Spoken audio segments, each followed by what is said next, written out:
तो MP board की class 12 के विद्यार्थियों देखिए 8 मार्च के लिए जीव विज्ञान का आज की इस क्लास में सेट सी हम कंप्लीट करेंगे। इसके पहले मैं आपको 2 सेट बता चुकी हूँ, सेट ए और सेट बी। आपने नहीं देखे तो आप चैनल पर जाकर देख सकते हैं।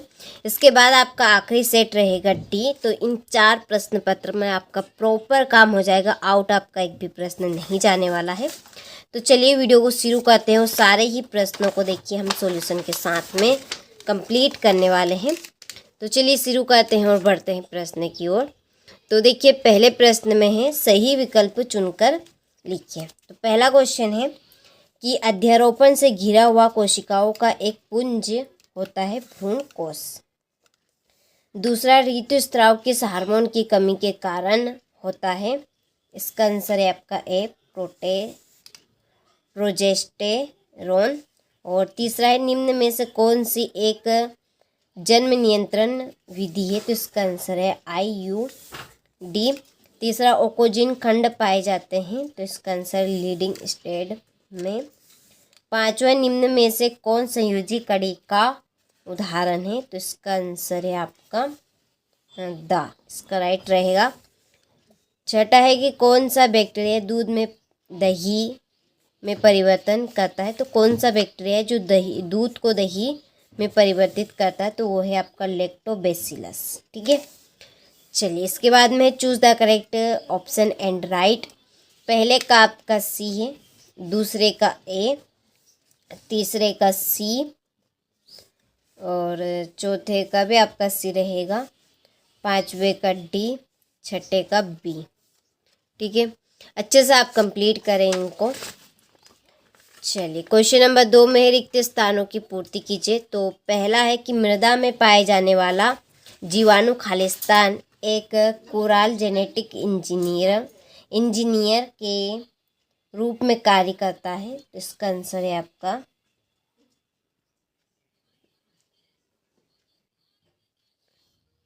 Agro bacterium.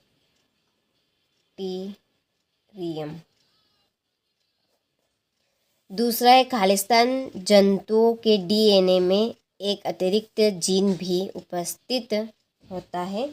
तो इसका आंसर है आपका ट्रांसजेनिक। ठीक है, चलिए यहाँ पर लिख देती हूँ मैं इसका आंसर ट्रांसजेनिक।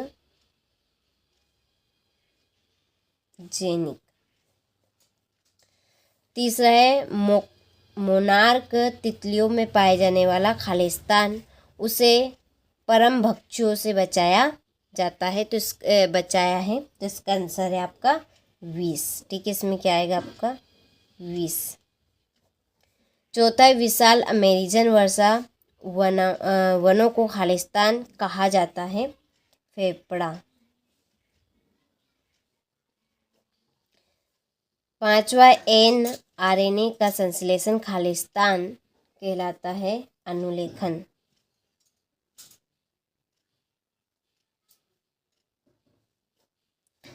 छठा है हमारे परितंत्र में सामान्य अपरदायी खालिस्तान है। तो इसका आंसर है केचुए। चलिए तो यहाँ से आप रिक्त स्थानों का स्क्रीनशॉट ले और कंप्लीट करें। इसके बाद में ये आपके इंग्लिश मीडियम वालों के लिए यहाँ पर है सत्य सत्य लिखिए। पहला रहेगा इसमें कि अधिकांश औद्योगिक राष्ट्र आर्थिक रूप से व परंपरागत ज्ञान में समृद्ध है। तो ये आपका असत्य है। ठीक है, दूसरा है DNA की लंबाई को क्षारक युग्म संख्या के रूप में पाया जाता है। तो ये आपका सत्य है। तीसरा है भारत सरकार ने सन 1971 में प्रेरित गर्भपात को मान्यता प्रदान की। सत्य। चौथा है एलर्जी में 1 ग्राम ए प्रकार की एंटीबॉडीज का निर्माण होता है। असत्य। पांचवा, DNA लाइगेज जेनेटिक इंजीनियरिंग में प्रयोग नहीं होता। असत्य। छठा है मानव अंड प्रजनन है। तो ये आपका असत्य है। ठीक है, चलिए तो आप स्क्रीनशॉट ले। इसके बाद में ये आपके इंग्लिश मीडियम वालों के लिए तो टिक कर दी है, तो कंप्लीट आप अच्छे से करें। इसके बाद में देखिए यहाँ से आप जोड़ी का स्क्रीनशॉट ले लीजिए। ठीक है, यहाँ पे मैंने जोड़ी के आपके नंबर डाल दिए हैं, तो आप कंप्लीट इनको कर लीजिएगा। तो आपके समय का अभाव रखते हुए ही मैंने यहाँ पहले से फिल कर दिया ताकि आप सभी का ज़्यादा समय बर्बाद ना हो। ठीक है, चलिए इंग्लिश मीडियम वालों को उधर से यहाँ पर नंबर डाल लेने हैं जोड़ी में। ठीक है, चलिए अगला प्रश्न है, एक वाक्य में उत्तर दीजिए। पहला है, मनुष्य में 8 से 16 कोरक खंडों वाला ठोस जैसा भ्रूण क्या कहलाता है? तो वो कहलाएगा आपका मोरूला। क्या कहलाएगा? मोरूला। दूसरा है, भारत में परिवार नियोजन कार्यक्रम कब लागू हुआ था? तो ये आपका 1952 में।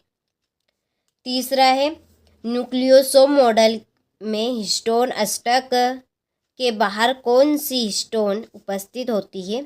तो हिस्टोन H1। चौथा है, डीएनए के खंड का नाम जो पॉलीपेप्टाइड श्रृंखला का संश्लेषण करता है वो जीन कहलाता है। पांचवा, विषाणु मुक्त पादप प्राप्त करने हेतु पादपों के किस भाग का प्रयोग किया जाता है? तो पौधे का प्रारोह शीर्षस्थ।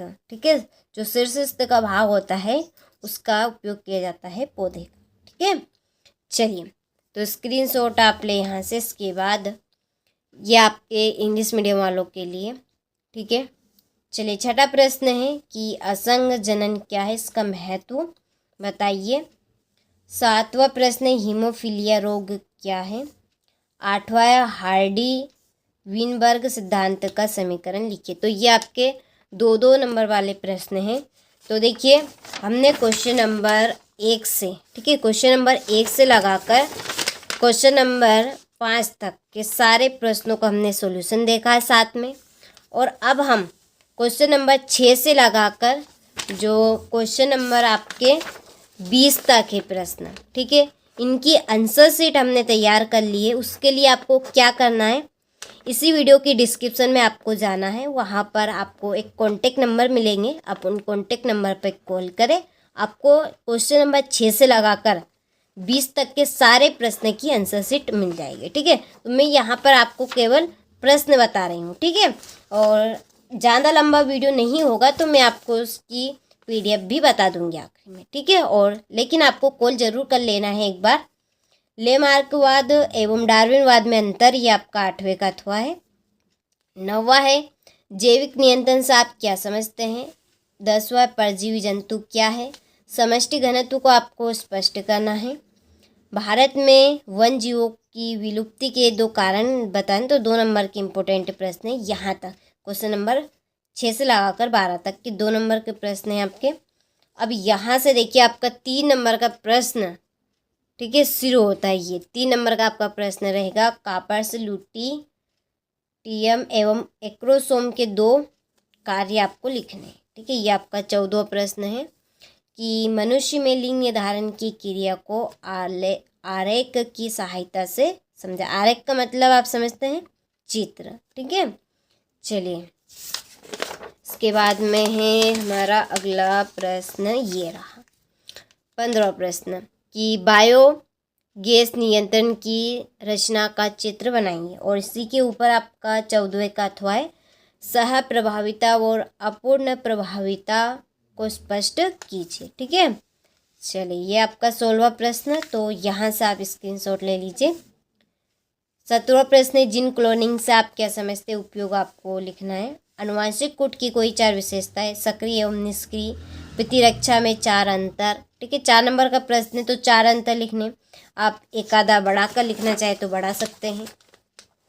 और यह है आपका 20वां, नर युग्मोद्भिद एवं मादा युग्मोद्भिद में 4 अंतर स्पष्ट कीजिए।